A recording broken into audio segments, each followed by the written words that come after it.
Quand j'étais petite, on restait chez mes grands-parents, sur la ferme de mon grand-père, du côté de mon père. Mon papa, il était un fermier. Matin et soir, il faisait le train de grange. L'été, il faisait les foins. Il commençait par faucher le foin avec sa machine. Puis ensuite, à la fauche, il ramassait tout le foin en murant. Quand c'était sec, il halait le foin à la grange avec sa spanne de cheval. Deux juments qui s'appelaient Nell puis Nell. On avait déjà une Nell, puis mon père avait besoin d'un autre cheval. Puis il s'avait acheté une belle jument. Ben, quand elle arrivait, elle s'appelait Nell Galitou. Mon père trouvait ça pas mal aisé. Quand il criait « Gee, Nell », toutes les deux tournaient à droite en même temps. Ou « Hum, Nell », tournaient toutes les deux à gauche. Ben, tout s'arrêtait quand il criait « Wow, Nell ».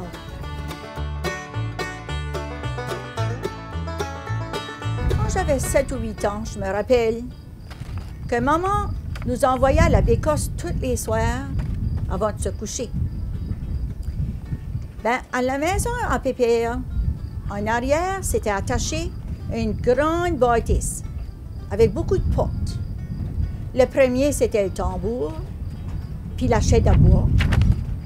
Ensuite, c'était le garage pour le nouveau tracteur à papa. Puis au fin fond, c'était la Bécosse. Ben, un soir, on courait, moi puis mes deux sœurs, pour se rendre à la Bécosse. Ben, je vous dis qu'on a reviré de bord sur le talon assez vite quand on est arrivé à la chaise à bois. Puis on a fait face à une grosse mâche-couèche. Grosse! Selon nos yeux, elle était grosse. J'ai pas besoin de vous dire que ce soir-là, on a été sur une petite pot de chambre.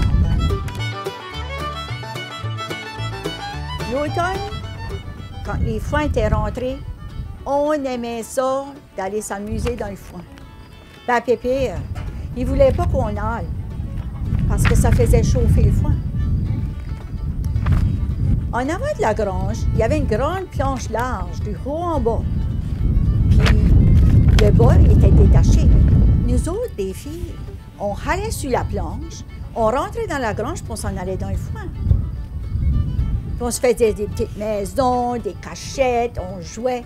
Ben, quand ce Pépère nous entendait jouer dans le foin puis rire, il débarrait la porte de l'air puis il rentrait avec sa canne. Puis là, il huchait après nous autres. « Sortez de là, mon j'aille vous chercher avec ma canne. Je vais vous barrer dedans puis vous ne pourrez pas sortir. » Ben, dans tout ce temps-là, on était faufilés puis on était sortis par la planche. Pépère sortait pour barrer la porte. On était devant la grange en train de s'amuser. Ça a duré pour un bout de temps. Jusqu'à un bon jour, Pépère a sorti avec son marteau puis a attaché la planche. Puis ça, c'est toutes mes petites histoires de mon enfance chez mon grand-père.